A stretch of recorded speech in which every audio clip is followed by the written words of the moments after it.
मुख्यमंत्री को धमकी। नमस्कार, आप देख रहे हैं दिव्य हिमाचल टीवी। मैं हूं वंशिता शर्मा और एक बार फिर से हाजिर हूं आप सभी के सामने हिमाचल आज का मुद्दा लेकर। मुख्यमंत्री जयराम ठाकुर को सिख फॉर जस्टिस की धमकी के बाद खुफिया एजेंसियां हरकत में आ गई हैं और सीएम की सुरक्षा बढ़ा दी गई है। 29 अप्रैल को शिमला में खालिस्तान का झंडा फहराने का ऐलान कर प्रदेश की शांति भंग करने की कोशिश की जा रही है। क्या है इस धमकी का पूरा सच और क्यों चुनावी साल में ऐसा अब हिमाचल में होने लगा है? हम पहाड़ी में इसी पर चर्चा कर रहे हैं अनिल अग्निहोत्री और राजेश शर्मा। सीएम मुख्यमंत्री साहब से ही जुड़ा ये मसला है। सीएम को धमकी का पूरा सच।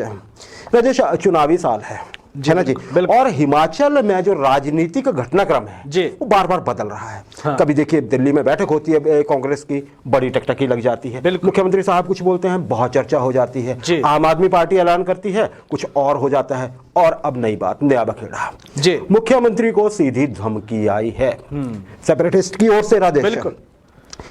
अब आप ये बताइए जी, इस धमकी का कल तो बहुत चर्चा रही ना, आज भी चर्चा। बिल्कुल। इस धमकी के राजनीतिक मायने क्या देखते हैं? देखिए, हिमाचल की आप ये देखिए कि जो चुनावी माहौल है या चुनावी साल है, इसमें सियासत बड़ी तेजी से बदल रही है। बिल्कुल सही है। मुख्यमंत्री जयराम ठाकुर को जस्टिस फॉर सिख के जो अध्यक्ष हैं, संस्था के फाउंडर हैं, सिख फॉर जस्टिस के गुरपतवंत सिंह पन्नू, बिल्कुल, इन्होंने धमकी दी है। और धमकी ये दी है इन्होंने कि वो राजधानी शिमला में 29 अप्रैल को खालिस्तान का झंडा फहराएंगे।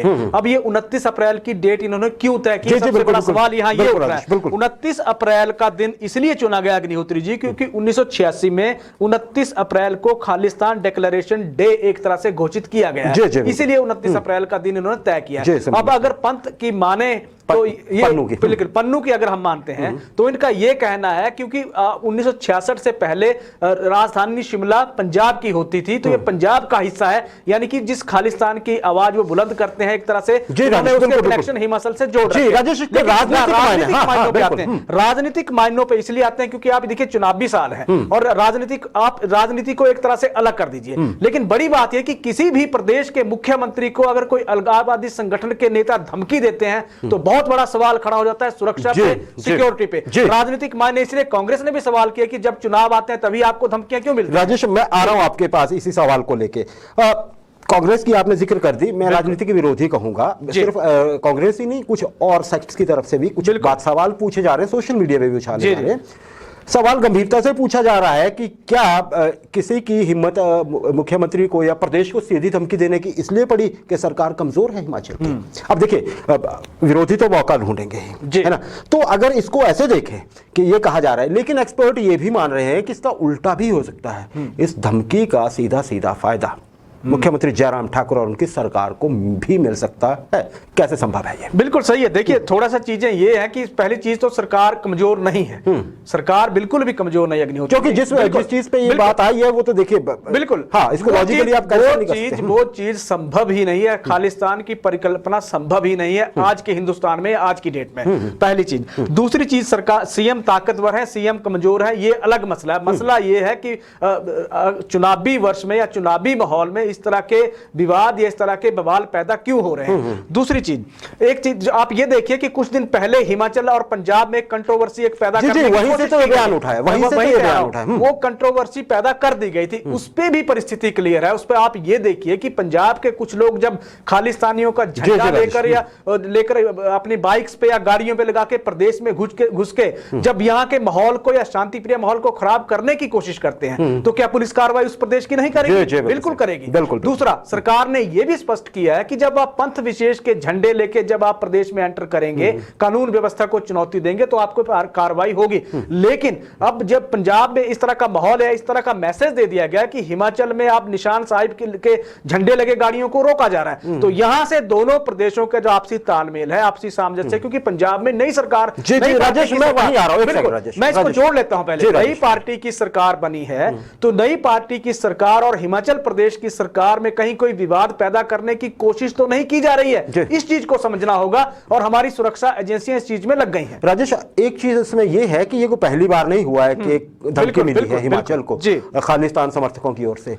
फर्क कितना है, पहले ऑडियो अब वीडियो है ना, तो इस पे थोड़ा सा देखना होगा। और जो बात ये कही जा रही है कि सरकार को एक तरह से सहानुभूति या मुख्यमंत्री को इस तरह से, क्योंकि स्ट्रॉन्ग मैन की जो इमेज अब मुख्यमंत्री साहब ने बनाई है, तो अब शायद उनका आज कोई बयान भी आया है इस चीज पे लेके कि मैं डरता नहीं हूं, है ना जी। हाँ, तो राजेश, आम आदमी पार्टी ने देखिए एक बड़ी ऐसी सेंसिटिव चीज है, इस पर बहुत नजर रखने की बात है। नजर ये रखने वाली है कि पंजाब में बिल्कुल ताजा सरकार बनी है आम आदमी पार्टी, बिल्कुल जुम्मा कुछ रोज ही हुए ना, बिल्कुल सही। इससे पहले भी यहाँ पे लोग आते थे, लेकिन इस तरह का विवाद नहीं हुआ था, जनता के बीच नहीं हुआ था। हिमाचली वर्सेस पंजाबी का विवाद कभी नहीं आया था, बिल्कुल। और याद करिए कि आम आदमी पार्टी पे उनके ही पुराने सहयोगी पहले ये आरोप लगा चुके हैं कि सेपरेटिस्ट को समर्थन देते हैं, बिल्कुल। अब देखिए, आम आदमी पार्टी पहले घोषणा कर चुकी है कि वो चुनाव लड़ेगी हिमाचल में सभी सीटों पे, और हिमाचल में बड़ा कुछ लोग बहुत समर्थन में भी निकले, ऑप्शन बता रहे हैं। अच्छी बात है, राजनीति में हमेशा ही ऑप्शंस बहुत होने चाहिए, इसमें कोई बुराई नहीं है। लेकिन ऐसे माहौल में अगर ये मामला थोड़ा सा एस्केलेट कर जाता है, विवाद किसी भी तरीके से बढ़ जाता है, तो क्या आम आदमी पार्टी को आने वाले दिनों में या उनके जो सहयोगी उनके साथ जो लोग जुड़ रहे हैं, आने वाले दिनों में उनको जवाब देना मुश्किल नहीं हो जाएगा? क्योंकि सरकार पंजाब में आम आदमी पार्टी की है। पंजाब में सोशल मीडिया पे पंजाब वहां के लोगों, कुछ लोगों द्वारा, सब नहीं, कुछ लोग, बहुत कम लोगों द्वारा ऐसी चीजें जब कही जाएंगी तो ये विवाद बढ़ भी सकता है ना, बिल्कुल। क्या कहेंगे आम आदमी पार्टी? देखिए, पंजाब में आम आदमी पार्टी की सरकार नहीं है, और लेकिन लोग पुराने हैं, लोग वहां की परिस्थितियों को, जो आम आदमी पार्टी के, वो समझते हैं, वहां के इतिहास को समझते हैं, कल्चर को समझते हैं। हिमाचल और पंजाब के रिश्तों पे आ जाते हैं। सबसे पहले रिश्ते हिमाचल और पंजाब के रोटी और बेटी के रिश्ते हैं अग्निहोत्री जी। बहुत सारे हिमाचली यहाँ से रोजगार के लिए पंजाब गए हैं, वहां अलग अलग वहां शहरों में वहां काम करते हैं। बड़ी बात यह है कि सरकार जिस तरह का माहौल कुछ दिन पहले यहां कोशिश की गई एक तरह से बनाने की, उस तरह का माहौल बना नहीं है। मुख्यमंत्री जयराम ठाकुर आज नालागढ़ के दौरे पे थे। नालागढ़ के दौरे पे उन्होंने सीधे तौर पे कहा कि मैं इस तरह की धमकियों से डरने वाला नहीं हूं, ना ही मैं डरता हूं। अब आप पे आ जाते हैं। आपका सीधे तौर पे हिमाचल में उन्होंने एक तरह से एंट्री कर दी है, चुनावी मैदान में हिमाचल में उतर गए। लेकिन जब इस तरह की परिस्थितियां जब प्रदेश में पैदा करने की होगी, यहां के माहौल को जब खराब करने की बात आएगी, तो आम आदमी सीधे तौर पे या वोटर या जनता आप पे प्रश्न चिन्ह पैदा करने की सीधे तौर पे अधिकृत हो जाएंगे ना। फिर वो तो ये कहेगी भाजपा और कांग्रेस जब यहां पे एक तरह से थी, चाहे एक टर्म भाजपा की एक टर्म कांग्रेस की, तब तो इस तरह का कोई विवाद सामने नहीं आया। अब अगर सामने आ रहा है तो कोई नई पार्टी के आने से विवाद इस तरह का सामने आता है, तो फिर आपको जवाब देना मुश्किल हो जाए। राजेश, आम आदमी पार्टी की मुश्किल सिर्फ यही नहीं है, एक और नया बवाल खड़ा हो गया है। बवाल खड़ा हुआ है, आइकन जो है आम आदमी पार्टी के केजरीवाल साहब, उन्होंने जो कल या सोशल मीडिया पे या यूट्यूब पे या जहां मर्जी आप देख लीजिए, उनका जो बयान है फिल्म को, और फिल्म कौन सी, आज फिल्म का मतलब आज की डेट में इन दिनों द कश्मीर फाइल्स ही है, बिल्कुल। उसको जैसे उनके शब्द हैं, अब ये भी कहा जा रहा है कि वो तोड़ मरोड़ के बोले गए हैं या सामने लाए जा रहे हैं कि फिल्म झूठी है। तो हिमाचल में अब देखिए एक तरह से सबके राष्ट्रवाद तो बहुत ज्यादा है ना, बिल्कुल। और हिमाचल में भी लोग सेना में बहुत हैं या वैसे कुछ भी है। तो क्या इस चीज पे भी लोगों में थोड़ा सा वो रंज देखा जा रहा है कि केजरीवाल साहब को ये बात कहने की जरूरत नहीं थी, जबकि उन्होंने कई, वो फिल्म प्रेमी माने जाते हैं और उन्होंने कई आम औसत फिल्मों की भी बहुत तारीफ की थी ट्विटर पे, बिल्कुल। इसे तो सरेआम उन्होंने झूठी फिल्म करार दे दिया, बिल्कुल। क्या कहेंगे इस पे भी? थोड़ा आम आदमी पार्टी थोड़े से जो कार्यकर्ता हैं उनके बचाव में, अगर सीधे तौर पे कहें तो केजरीवाल के इस बयान ने आम आदमी पार्टी को हिमाचल में एक तरह से डिफेंसिव मोड पे ला दिया है। इससे पहले अगर आप बात करिए हिमाचल की राजनीति के दो पक्ष अग्निहोत्री जी। एक तो राजनीति यहाँ सरल भी बहुत है, आप मुद्दे पकड़िए, आगे बढ़ते रहिए, प्रचार प्रसार करते रहिए, जनता का समर्थन मिलता रहेगा। आम आदमी पार्टी की राजनीति अब तक तो ऐसी चल रही थी।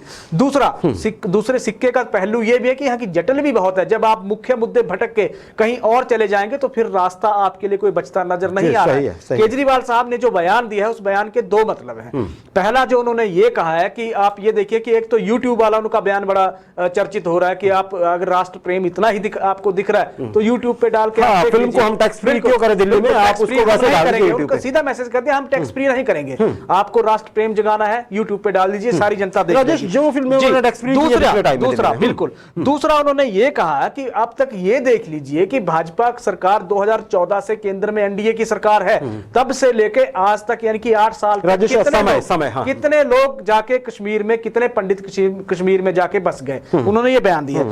टैक्स फ्री फिल्मों की जहां तक बात है, सांड की आंख, हैदर, नील बटे सन्नाटा और पीके जिस फिल्म पे इतना ज्यादा विवाद पैदा हो गया उसको उन्होंने टैक्स फ्री कर दिया। उन फिल्मों की उन्होंने बहुत तारीफ जी। इनके मेकर्स भी किसी एक विशेष विचारधारा से गिने जाते हैं, तो मेरा अब मौका मिल गया है लोगों को जो केजरीवाल साहब के विरोधी है बोलने के, हाँ, चाहे इसमें इत्तेफाक ही क्यों ना हो। राजेश साहब, तो ये चीजें तो हो गई हैं, अब देखिए आने वाले दिनों में किस तरह से अनफोल्ड होती है स्टोरीज, खासकर हिमाचल के नजरिए से। हमारा तो एंगल वहीं तक है। राजेश, अंतिम प्रश्न मेरा इस सेगमेंट में, समय बहुत ज्यादा हो गया, बहुत छोटा सा उत्तर चाहूंगा। इस सारे बवाल में कांग्रेस कहां है? उस दिन से तो कुहासा फैला हुआ है कांग्रेस की ओर से, जिस दिन से वो दिल्ली की मीटिंग हुई है उसके बाद तो कुछ हुआ ऐसा दिख नहीं रहा है संगठन के तौर पे। दिल्ली की बैठक के बाद अगर हम देखें तो सिर्फ कांग्रेस के लिए एक व्यक्ति, कांग्रेस के प्रदेश अध्यक्ष वही सक्रिय नजर आ रहे हैं प्रदेश की राजनीति में। वो जाके बिल्कुल कार्यकर्ताओं के साथ अपील कर रहे हैं और ये कह रहे हैं कि हम चुनावों के लिए पूरी तरह से तैयार हैं। अब जमीनी हकीकत अगर हम देखते हैं तो कांग्रेस के एक तरह से संगठन में या कांग्रेस के एक तरह से पोटली में आम आदमी पार्टी ने छेद कर दिया, जहां से लोगों को वो लगातार ले जा रही है। कांग्रेस अभी तक खामोश इस मुद्दे पे बैठी हुई है, अभी तक है कहीं नजर आ नहीं रही। जी बिल्कुल राजेश, नजर नहीं आ रही है, लोग देखना चाहेंगे। इतनी मेन स्ट्रीम पार्टी है तो कांग्रेस की तरफ से भी हैपनिंग दिखनी चाहिए किन्हीं और वजहों से, अपनी मीटिंग्स को लेके नहीं, या ऐसा नहीं कि एकता बनाने के प्रयास चल रहे हैं। उससे उतना बेहतर वो नहीं जाएगा इंप्रेशन, क्योंकि टर्न अगर हम इतिहास के नजरिए से देखें तो वैसे तो कांग्रेस की ही बनती है नई सरकार में। ये अलग बात है कि मुख्यमंत्री साहब जो है वो बना के बैठ गया, मन के मिशन रिपीट इस बार पक्का होगा, जैसे पिछले 4 राज्यों में भाजपा ने कर दिया अभी कुछ दिन पहले।